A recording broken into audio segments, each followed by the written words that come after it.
El arquitecto Salvador Orellana señala que la necesidad de vivienda de muchas personas las ha llevado a asentarse en lugares de riesgo. Tal vez no es que las autoridades no lo hayan permitido, simplemente es la necesidad de las personas que necesitan tener un área donde protegerse de las inclemencias del tiempo y tener un lugar en donde poder vivir.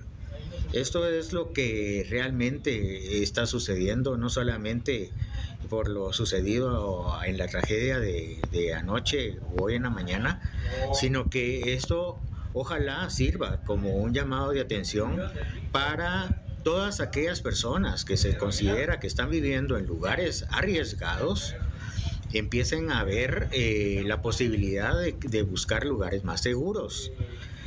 Muchas veces confiamos en que la autoridad nos va a beneficiar en aspectos como el de solucionarnos la vivienda, pero recordemos que somos nosotros mismos los que tenemos que buscar también la seguridad nuestra y de nuestra familia, ¿verdad? De acuerdo a nuestras posibilidades, que esto es lo que pasa con las personas que viven en lugares llamados así, ¿verdad? De alto riesgo.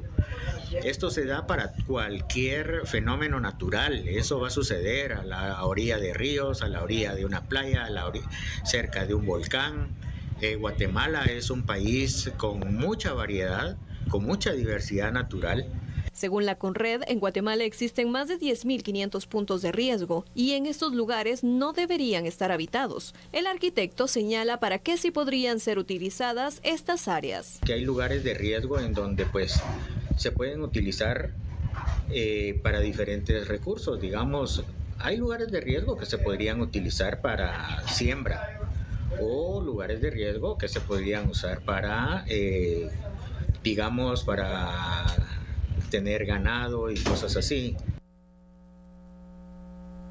Y tal como se mencionaba al cierre de la nota, según las autoridades de Conred, hay más de 10.000 puntos de riesgo en todo el país a derrumbes, deslizamientos, inundaciones, y en esta ocasión fueron 6 viviendas aproximadamente quienes sufrieron daños irreparables, 19 personas que pues desaparecieron, entre ellos 11 menores de edad, Fernando, y se habla mucho sobre esta planificación de orden territorial, pero ¿a qué nos referimos con ello y cómo ser eficientes en este tema? Creo que uno de los espacios más complicados, Ligia, cuando analizas qué está sucediendo en un país como Guatemala, es el tema GRD. Esas son las letras que precisamente determinan esa gestión de los riesgos y desastres. Y un país en donde, como tú bien lo acabas de comentar, esa cantidad de puntos ubicados de alto riesgo, si tú analizas, por lo menos más de un 40% de esa cantidad de puntos de riesgo están habitados. Es un dato alarmante. Pero ¿por qué están habitados? Podríamos hacer un análisis y un balance y ¿es culpa del Estado realmente? ¿O es porque realmente estamos con una sobrepoblación en un país en donde la concentración de la forma económica de vida de todos los que habitamos en el país está en ciertos puntos? Y entonces, al no existir descentralización de la economía, lo que te obliga es que los grupos pues buscan obviamente estar más cerca de donde se produce la riqueza. Y no hablemos de riqueza, por lo menos el tema de subsistir, porque aquí no estamos hablando de economía de riqueza, es una economía de subsistencia y de infrasubsistencia. Entonces, todos estos habitantes, estos guatemaltecos y guatemaltecas que han optado y han decidido irse a vivir a un punto de alto riesgo, no es porque realmente ellos sean felices en ese espacio, no es porque hayan encontrado el lugar de sus sueños para poder fundar su hogar y compartir con sus seres queridos.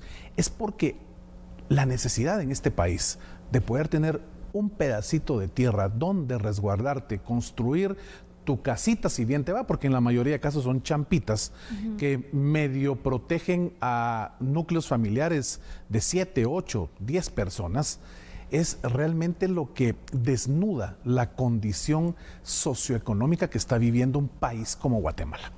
Entonces, toda vez tenemos que lamentar la vida de una sola persona, porque no hay GDR, no hay gestión realmente de riesgos y desastres adecuado a lo que la gente necesita.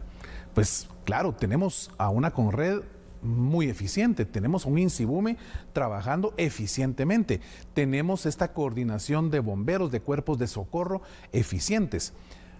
Pero ¿de qué nos sirve tener toda esta eficiencia en función de la cosa pública si realmente tienes a personas todavía viviendo a la par de una ladera, a la par de un barranco, en una cuenca que no es realmente habitable, están a la orilla de las faldas de un volcán activo y que entonces en cualquier espacio una lluvia muy fuerte va a producir lajares que van a generar pérdidas humanas? Ligia, esto es complicadísimo. Y cuando hablamos del concepto municipal del POT, el POT, el Plan de Ordenamiento Territorial, es una obligatoriedad que nuestra ley ordinaria llamada Código Municipal le establece a las 340 municipalidades. Posiblemente las 340 municipalidades tengan su POT, pero de verdad, al tenerlo, significa que es una herramienta eficiente para tener a la gente viviendo en lugares que no sean de alto riesgo. Esa es la pregunta del millón. Y contestarla es muy difícil. Es muy difícil. Tendríamos que hacer un análisis de 340 municipalidades para saber si sus POT están realmente enfocados a prevenir que una sola vida de un guatemalteco o una guatemalteca, o cuando duele más ver un niño, una niña de 5 años que murió ahogado o ahogada, ¿esos POT realmente están siendo eficaces? No se sabe. Pero de que es un tema complejo, complejo. Y la gente está allí por necesidad. Nuestra gente está viviendo en esos espacios por necesidad, no por gusto y gana. Entonces, ¿hasta dónde el Estado debe llegar y realmente proveerles de una mejor oportunidad? Esa es una pregunta que es muy difícil contestar. Definitivamente es algo que, de igual forma del tema anterior, no solamente tiene una respuesta o solamente una acción, sino son distintas vías, y en esta ocasión pues estamos hablando también que hay familias que son numerosas y la situación económica pues sabemos que es bastante complicada. Vamos a hablar y tener más detalles de este tema, ya que los gobiernos municipales son regidos por el Código Municipal, dentro del cual se ha establecido que cada municipio debe contar, como tú mencionabas, Fernando, con un plan de ordenamiento territorial. El plan de reordenamiento territorial debería ser la hoja de ruta a seguir por las municipalidades para el otorgamiento de licencias de construcción. Asimismo, el POT debería ser la herramienta que permita reubicar asentamientos, colonias que se encuentran ante la falta de orden en un sitio considerado de alto riesgo por las autoridades de Conred. Otros temas, como por ejemplo la conservación de áreas naturales, montos acuíferos, zonas protegidas o de interés, deberían estar contemplados en los distintos POT. Evidentemente, el desarrollo de este plan no ha sido una prioridad para los gobiernos municipales. 135 municipios no cuentan con ese plan. Y en las municipalidades donde sí existe un POT aprobado, habría que preguntarse si efectivamente es una herramienta funcional y práctica para la toma de decisiones. Y acá hay dos puntos importantes, Fernando: estos 135 municipios que no cuentan con un POT y que también este es base, por así decirlo, para poder otorgar licencias de construcción, pero tal como tú mencionabas, muchas veces en esos asentamientos pues ni siquiera logran construir una vivienda, sino que es muchas veces con láminas, y esto obviamente vulnera más la seguridad de quienes habitan en esta temporada de lluvias, en donde es generalmente donde los suelos están sumamente saturados y ocurren más estas emergencias. Y fíjate que ese tema de las licencias de construcción de verdad es pues un espacio que a todas las corporaciones municipales les atañe, les interesa obviamente. Ahí es donde se genera el famoso IUSI, el Impuesto Único sobre Inmuebles, y precisamente es lo que permite pues un desarrollo mucho mejor para el Estado en general. Pero cuando tú te pones realmente a analizar que hay licencias de construcción otorgadas a familias que hacen pues su trámite ante la municipalidad correspondiente, se les otorga, hacen su construcción y bueno, ahí estamos, ¿verdad? Construyeron con base en lo que la infraestructura moderna en materia de vivienda establece. Pero tú te encuentras en estos asentamientos con personas que realmente tienen incluso construcciones muy débiles.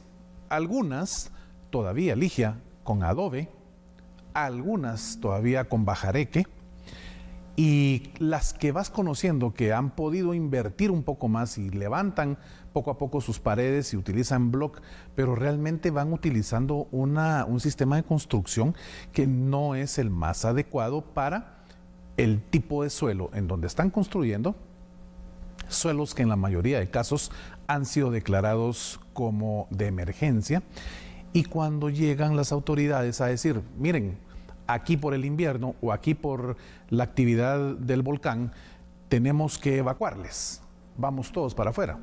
¿Qué hace la gente? La gente no evacúa. El guatemalteco tiene allí las poquitas cosas que ha logrado hacer y la gente no se quiere ir. Y entonces tenemos después desastres naturales que realmente llegan a cubrir y a cobrar tantas vidas de guatemaltecos y guatemaltecas que enlutan, lamentablemente, a cientos de familias, Ligia. Así que ya se pone nuevamente sobre la mesa no solo este plan de ordenamiento territorial, sino también el tema de tener una vivienda digna con acceso a energía eléctrica, construcción de cemento, construcción con cemento, acceso a agua potable. Son distintos retos, Fernando, pero muchísimas gracias por acompañarnos y darnos más detalles de este tema, un panorama también más amplio en donde hay muchos retos, Fernando. Un gusto, Ligia, compartir contigo, amigo y amiga televidente. Les deseo la mejor de las noches. Mañana, cita nuevamente acá en A la Medida, cordialmente invitados e invitadas.